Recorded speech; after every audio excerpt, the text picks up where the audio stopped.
योगी बाबा। उत्तर प्रदेश मुख्यमंत्री योगी आदित्यनाथ जीविతం ఆధారంగా తెరకెక్కిన movie Ajay the untold story of a yogi. Shooting post production వర్క్లు కంప్లీట్ చేసుకున్న మూవీ రిలీజ్ కు సిద్ధమైంది. ఇక థియేటర్లోకి రావటమే తరువాయి అనుకున్న టైంలోనే సెన్సార్ బోర్డు షాక్ ఇచ్చింది.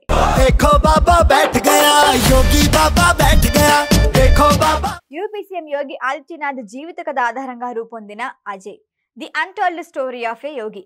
యోగి ఆదిత్యనాథ్ పాత్రలో అనంత్ జోషి నటించిన ఈ సినిమాకు రవీంద్ర గౌతమ్ దర్శకుడు. ఇందులో యోగి గురువు మహంత్ పాత్ర పోషించారు పరేష్ రావల్. షూటింగ్ కంప్లీట్ కావటం, పోస్ట్ ప్రొడక్షన్ వర్కులు కూడా పూర్తయినందున ఈ సినిమా సెన్సార్ కి వెళ్ళింది. అయితే సెన్సార్ బోర్డు షాక్ ఇచ్చారు. ఈ మూవీకి సర్టిఫికేట్ ఇచ్చేందుకు నిరాకరించారు. దీనికి సెన్సార్ ఇవ్వటం కుదరదని తేల్చేశారు. దీంతో ఏం చేయాలో పాలుపోని మేకర్లు బాంబే హైకోర్టును ఆశ్రయించారు. ఇప్పటి వరకు ఎన్నో బయోపిక్లు తెరకెక్కాయి, థియేటర్లో రిలీజ్ అయ్యాయి. సీఎం యోగి బయోపిక్ కి ఎందుకు సెన్సార్ సర్టిఫికేట్ ఇవ్వరని ప్రశ్నిస్తున్నారు మేకర్స్. ఈ పిటిషన్ స్వీకరించే టైంలో హైకోర్టు సెన్సార్ బోర్డును కొన్ని క్వశ్చన్లు వేసింది. దాదాపు దశాబ్ద కాలంగా ప్రజాక్షేత్రంలో ఉన్న నవల ఆధారంగానే ఈ మూవీని తీశామని న్యాయస్థానానికి చెప్పారు మేకర్స్. పుస్తకంపై ఎలాంటి అభ్యంతరం లేనప్పుడు దాని ఆధారంగా తెరకెక్కించిన సినిమాపై ఎందుకు అభ్యంతరం? సెన్సార్ సర్టిఫికేట్ ఇచ్చేందుకు ఎందుకు నిరాకరించారో తెలియచేయాలని సెన్సార్ బోర్డుని కోర్టు ఆదేశించింది. ఈ మేరకు సెన్సార్ బోర్డుకి నోటీసులు జారీ చేసి వివరణ కోరింది న్యాయస్థానం. సిబిఎఫ్సి సభ్యులు సినిమా చూడకుండా కేవలం ట్రైలర్ ని మాత్రమే చూసి సర్టిఫికేట్ రిజెక్ట్ చేశారని మేకర్ల తరపున లాయర్ కోర్టుకు తెలిపారు. యోగి ఆదిత్యనాథ్ జీవితం మొత్తం సవాళ్లతో నిండి ఉంది. ఆ ప్రయాణాన్ని తెరపై చూపించాం.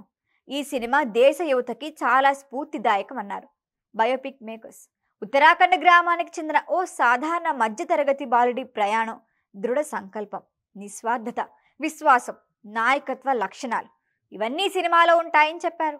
జూన్ 5, 1972న ఉత్తరాఖండ్ ఘర్వాలి రాజ్పుత్ కుటుంబంలో జన్మించారు యోగి ఆదిత్యనాథ్. ఆయన అసలు పేరు అజయ్ సింగ్ బిస్టా. తండ్రి ఆనంద్ సింగ్ బిస్టా అటవీ రేంజర్. హేమావతి నందన్ బహుగుణ గహర్వాల్ విశ్వవిద్యాలయం నుంచి గణితంలో బ్యాచిలర్ డిగ్రీ పొందారు.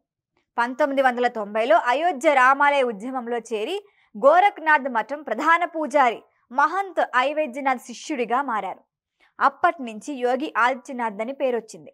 1994లో మహంత్ ఐవైద్యనాథ్ యోగి ఆదిత్యనాథ్ను తన వారసుడిగా నియమించి గోరఖ్నాథ్ మఠానికి ప్రధాన పూజారిని చేశారు.